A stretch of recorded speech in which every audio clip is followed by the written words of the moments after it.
नमस्कार मित्रांनो, महाराष्ट्रात आज पावसाने पुन्हा एकदा आपली ताकद दाखवली. सकाळपासूनच अनेक भागांमध्ये आपल्याला ढगाळ वातावरण आणि पावसाचे सरी पाहायला मिळत आहेत. आता हवामान खात्याने दिलेल्या ताज्या माहितीनुसार आज शनिवारी 16 ऑगस्ट रोजी संपूर्ण कोकण तसेच मुंबई, पुणे आणि मध्य महाराष्ट्रात जोरदार पावसाची शक्यता वर्तवण्यात आली. तर आपण जाणून घेऊया कोणकोणते आहेत ते जिल्हे. पण पुढे जाण्यापूर्वी तुम्ही चॅनलवर नवीन असाल तर चॅनलला सबस्क्राईब करा. मुंबईमध्ये कालपासूनच मुसळधार पावसाने कहर केला आहे. रात्रीच्या वेळेत काही तासांमध्ये 200 मिमीपेक्षा अधिक पावसाची नोंद झाली. विक्रोळीमध्ये दरड कोसळण्याची दुर्दैवी घटना घडली असून त्यात 2 जणांचा मृत्यू झाला. या पार्श्वभूमीवर भारतीय हवामान विभागाने मुंबईसाठी रेड अलर्ट देखील जारी केला. सोबत पाहिले तर ठाणे, रायगड आणि कोकणातील इतर भागांसाठीही रेड अलर्ट आणि ऑरेंज अलर्ट दिले गेले आहेत.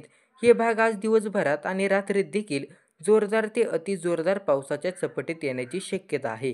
पुण्यात देखील हवामान ढगाळ असून दुपारनंतरनं पावसाचा जोर वाढण्याचा अंदाज आहे.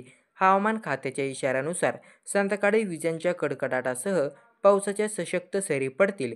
पुण्यासह पश्चिम महाराष्ट्राच्या काही भागांमध्ये देखील रेड अलर्ट देण्यात आला.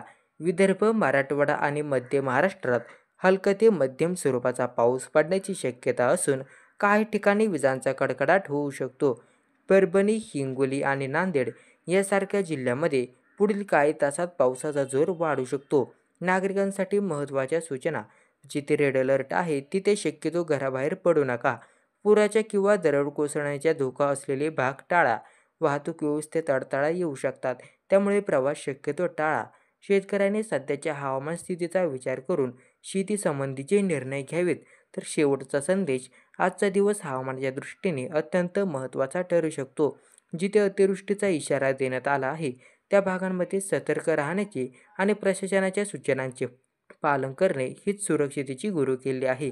आणि हवामान विभागाच्या अपडेट्स लक्षात ठेवा आणि गरज असल्यास त्वरित मदतीसाठी स्थानिक यंत्रणांशी संपर्क साधा.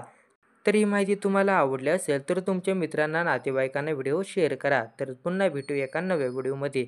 तोपर्यंत धन्यवाद.